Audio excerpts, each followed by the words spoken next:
Welcome to From Betrayal to Breakthrough, and here is a mini dose of Dr. Debi where I'm sharing tips, suggestions, strategies, and sometimes just motivation to have you move past your betrayal once and for all.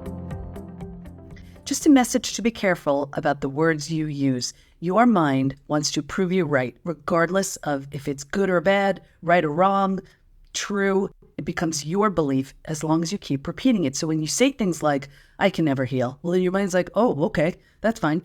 Or when you say, I can never find love again, or you say, I'm too old. I hear these things every single day, and I can myth bust every single thing. For example, when I was getting my PhD, a guy emails me and he's like, oh, we're going to be graduating together. And I was like, that's great. And he said, I'm not that good with names. Remind me of who you are. I'm 79. Or someone says, I can never find love again. I was working with someone in her late 60s who realized she was just dating someone so not worthy of who she had become, found the most amazing partner, and they are madly, wildly in love. I mean, I can go on and on and on, but your words become your beliefs and become who you are. So be super careful when you say, and I see it all day long, I'm responding to your messages. And, when I'm hearing things like, oh, I'll never heal. Oh, I'll never do this. Yes, you can. I did. Our certified coaches have, our members in the PBT Institute have. There's a predictable, proven roadmap. You just have to believe enough to give it a try. Hope that helps.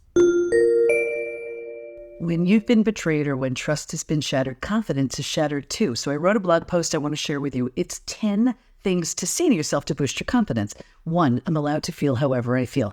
Carl Jung, the famous Swiss psychologist, said what you resist persists. And it's so true. Allow yourself to feel it so that it can move through you. 2, I can take some time to figure this out.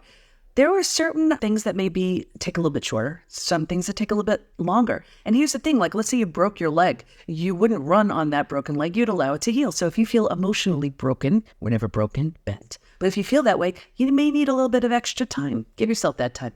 Because my life is full, I'm bound to experience lagging self-confidence. If you do nothing, you don't grow. So in that growth, you will experience all kinds of feedback, setbacks, all kinds of things like that. And a lot of that will shake your confidence. But it shows you're doing stuff, and that's a good thing.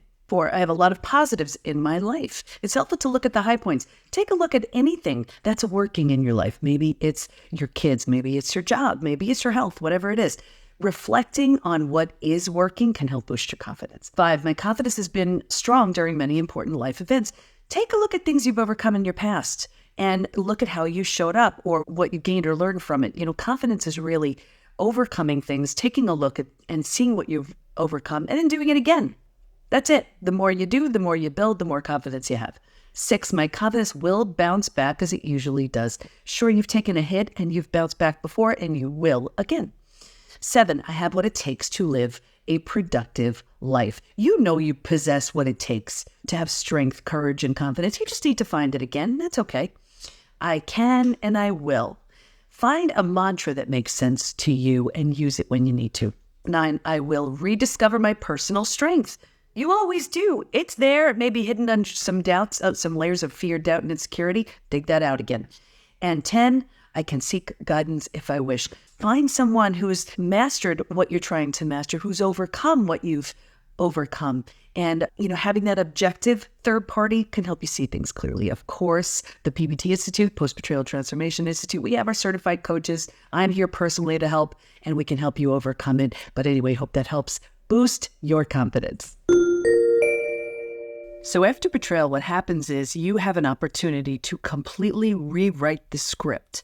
We write the script for how people treat us. So it's a beautiful opportunity to rewrite it. You want to take a look and say, what was I tolerating that I'm no longer willing to tolerate? What no longer works for me? Now, here's the thing. A lot of people aren't going to like it. They liked when they knew where you stood, when they were able to maybe push you around or you didn't really have boundaries in place, so they took advantage of it. So it's a lot of work to reclaim those boundaries and rework them and decide who you want to be.